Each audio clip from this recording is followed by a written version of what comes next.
You know what I'm making the film about? No. About anti-Semitism. Anti-Semitism, what does that mean? It means when people hate the Jewish people. No way, man. The Jewish people control the world. Yeah? Of course.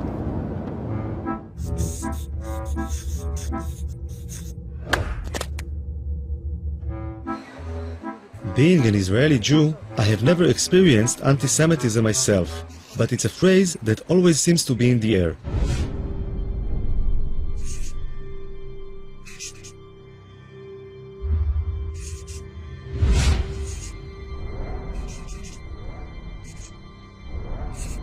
Three words seem to appear over and over again: Holocaust, Nazi, anti-Semitism. Living in a country that was founded to give the Jewish people a safe place to live in, I found this really disturbing. So I decided I wanted to learn more about the subject. Ladies and gentlemen, this is Abe Foxman, the head and face of the Anti-Defamation League. I have been lucky to have survived by miracle the Shoah. Very nice, very good. The ADL is the biggest organization in the world fighting anti-Semitism, with a budget of over $70 million a year. Abe Foxman has become the symbol of the fight against anti-Semitism in the world today. I thought he might be able to open some doors for me. So I asked him to help me out with my film. Abe Foxman was very welcoming.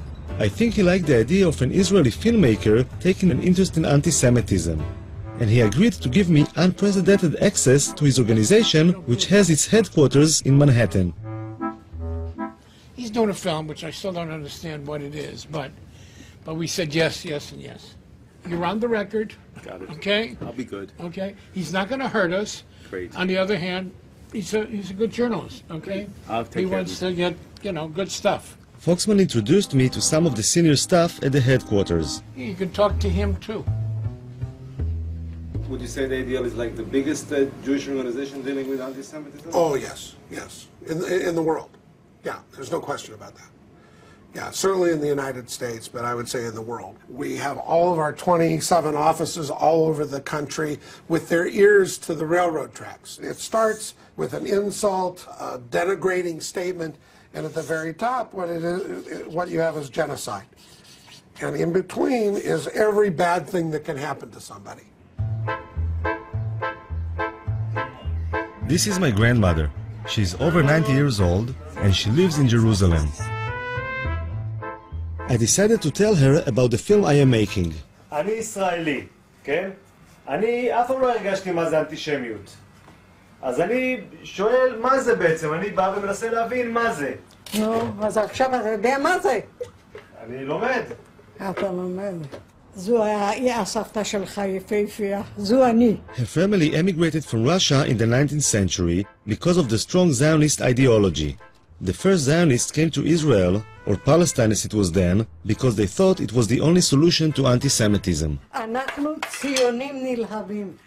אנחנו לא נחליף את המדינה ולא נחליף את העם בשום פנים ואופן. לכן כשמדברים על דברים כאלה זה פוגע, זה מרגיז. איזה דברים? על יהודים, על אנטישמים, על הדברים כאלה. אבל הם אומרים שיש שם הרבה אנטישמים. איפה שמה? אז למה הם לא באים אם יש אנטישמים? אם יש אנטישמים, למה הם לא באים? עד שירגו אותם. מה? אז למה באמת הם לא באים? למה הם לא באים? הם אוהבים כסף, יהודי אוהב כסף. יהודי זה רמאי. יהודי זה רמאי. והוא עושה שם כסף, למה לא לבוא פה ולעבוד, אם הוא יכול לעשות שם כסף בלי לעבוד? למה לא? שם הם לא עובדים? הם לא עובדים, זה שאני אומרת. שם יש להם כסף בלי לעבוד, פה אם יעבדו, יצטרכו לעבוד. איך יש להם כסף בלי לעבוד? אה? איך יש להם כסף בלי לעבוד? איך עשו כסף? ריבית, מלווה בריבית, ובתי מרזח פה, ויין פה, וזה שם. זה הם יודעים, יהודי יודע את הפוילשטיק האלה. יהודי יודע את הפוילשטיק האלה. אני אומרת לך, אני היהודייה האמיתית. לא כסף מסנוור אותי, שום דבר לא. אבל את מדברת כמו האנטישמים שאומרים על היהודים שהם לא עובדים והם עושים... לא, אני לא מדברת. אני אומרת, הם רוצים להיות שם, שיפסם להם, עד שאולי יבוא מישהו, היטלר אחר ויהרוג אותם, יברחו. מה?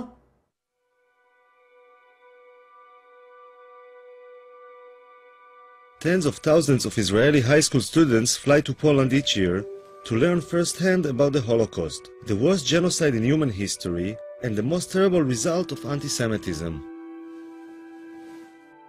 When I was in high school in the late 80s, there were less than 500 kids going on this trip in the whole country.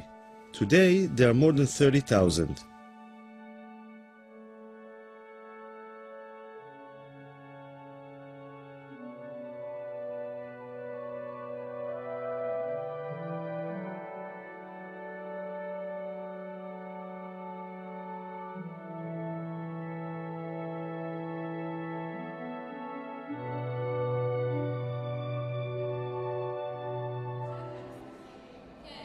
I decided to join them on their journey and their initial preparation, which takes place in Yad Vashem.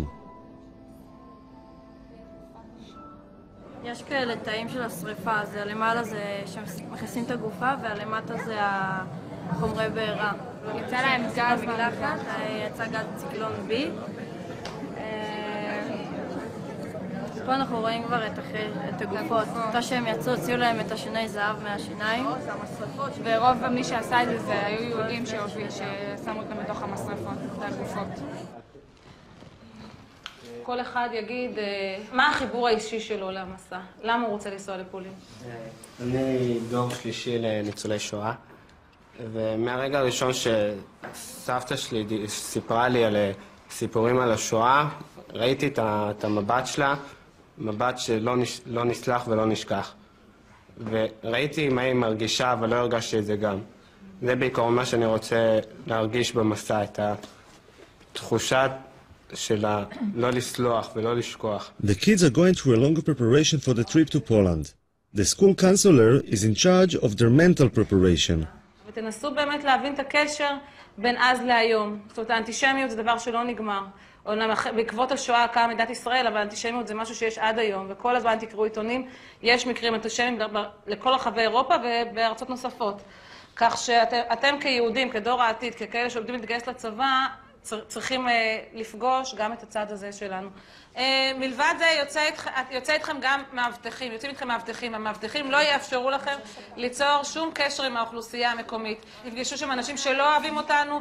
תראו, לא אוהבים אותנו, תחשבו שאתם, סלי. גם היום, אני אומרת לכם שוב, גם היום לא אוהבים אותנו שם. זה כאילו האיכות שלנו, שאתה יודע שאף אחד לא סובל אותך, אבל אתה גאה בזה. כאילו מגדלים אותנו מגיל קטן על זה שאנחנו נדע שיש לנו שונאים. לא יודעת, על כל מיני דברים כאלה. ובעצם כשהילד יודע שיש לו שונאים, כאילו מה שקרה בשואה לדורות הקודמים שלו, אז זה גורם לך איזה סוג של כעס לצד השני, כאב, כעס, אפילו שנאה. כולם יודעים ששונאים יהודים. זה משהו שגם גדלנו איתו כזה, תמיד כזה השנאה והאנטישמיות. תמיד אני לא זוכרת שפעם לא הייתה אנטישמיות. זה יחזק בי את הישראלית שבי, את הציונית שבי ואת היהודייה שבי. אין ספק. Yediot Achronot is the most popular and influential newspaper in Israel. I'm curious about the people behind the reports of anti-Semitism I read on a daily basis. אני יודע, זה מגוחך שאני אומר את זה, אבל כולם בעייתיים. צרפת היא אנטישמית, גרמניה היא אנטישמית, המדינות בדרום אמריקה הן אנטישמיות. אני לא רוצה לדבר על המדינות המוסלמיות, זה לא מדברים בכלל. הם למעשה כולם. ליטא נשארה אנטישמית, כל המדינות הבלטיות, אבל גם המדינות במערב, אנגליה היא אנטישמית. זאת אומרת, הם כולם אנטישמים, רק כאמור, יש שקטים יותר ויש בוטים יותר.